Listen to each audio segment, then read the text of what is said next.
My name is Staff Sergeant Nathan Morris, and I'm the Percussion Instructor for the Commandant Zone of the United States Marine Drum and Bugle Corps.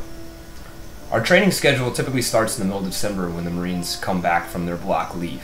At that point in time, we'll set the drum line for the upcoming year.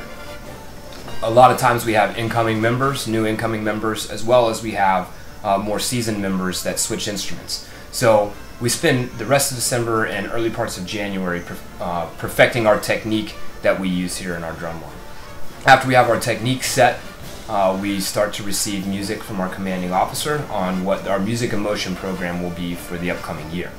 The writing team will then take that music, meet with the commanding officer, kind of get his intent on what he wants to hear musically in certain sections, and then from there we actually write the songs and pass those out. So the remainder of January is devoted to learning our music and motion program.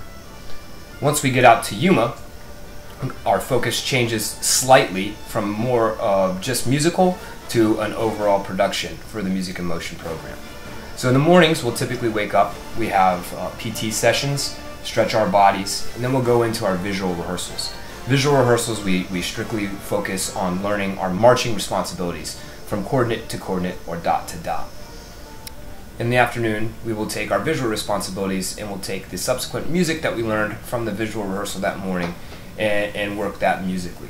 We typically start in a subsectional setting where just the snare drums and the tenors, bass drums, cymbals, as well as our mallet percussion sections will be working more individual responsibilities in the music.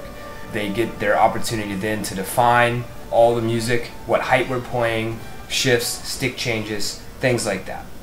And once that's complete, we usually come back together as a full drum line and we'll rehearse, typically standing still so we can get a good feel of the sound of for the ensemble.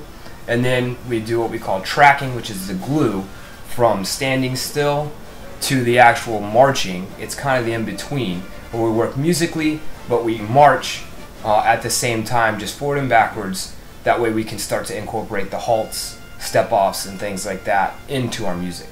It's kind of the segue into the final process, which is our ensemble rehearsal, where at night we take our visual responsibilities that we've learned in the morning, we take our musical responsibilities that we've learned in the afternoon, and we mesh those together. So hopefully at the end of the day, whatever segment of music we're working on for that particular day, we're able to perform both marching and playing. A question that we receive a lot while we're out on the road is where do we get our membership from?